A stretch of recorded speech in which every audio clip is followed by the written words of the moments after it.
So metabolic endoscopy essentially is a way of helping the patient to downsize, is a way of helping the patient to reduce their weight.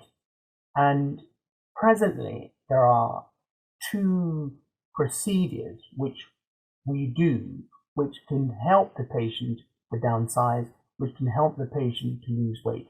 And the first is the intragastric balloon, where we put a balloon into the patient's stomach, we fill it with saline and methylene blue. It stays in for about 6 months or a year, and it helps the patient to downsize or to reduce their weight. And in addition to putting the balloon down, we also help the patient to change the way they eat, to change their relationship with food. And we've got a fantastic modality that we help the patients with. And last week, I had an email from one of my patients telling me that their liver function test and their cholesterol had been the lowest they've been for 10 years. And he is completely overjoyed. And of course, so am I, because I'm delighted that he's listened to us and his liver function tests are down and his cholesterol is down. So besides the intragastric balloon, there is also the endosleeve, which is like a surgical sleeve, but we do it endoscopically, and part of the stomach is sutured together and reduces the volume of the stomach, and it helps the patients to downsize and reduce their weight. And as a result of that, their propensity to metabolic syndrome that we were talking about earlier on reduces, and the liver function tests reduce, and their propensity to non-alcoholic fatty liver disease reduces. And it's important to have metabolic endoscopy because not all patients want surgery. If we could do surgery, bariatric surgery, on all patients, fantastic.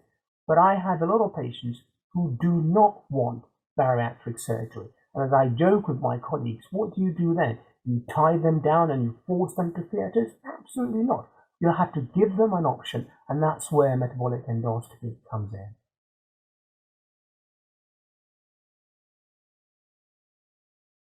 So metabolic endoscopy is used to help the patient to downsize, is used to help the patient to lose weight.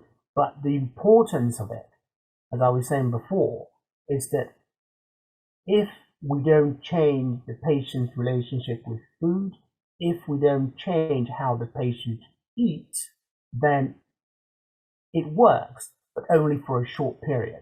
So we have, with metabolic endoscopy, to change the way the patient eats and to change the patient relationship with food. So it's used to help the patient to downsize, it's used to help the patient to lose weight.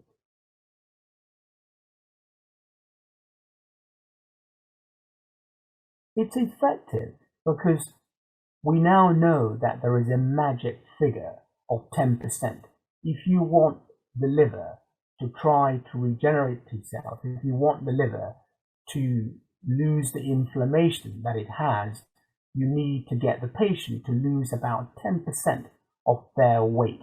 And metabolic endoscopy clearly helps the patient to do that. We've published quite a few papers on our experience of metabolic endoscopy of the intragastric balloon, and we clearly show that it does achieve that figure of 10% and more, and consequently it's efficacious in terms of helping the patient to downsize, and not only that, to reduce the patient's level of liver inflammation which has occurred as a result of their being overweight or as a result of their being obese. And it's the same for the endoscopic sleeve.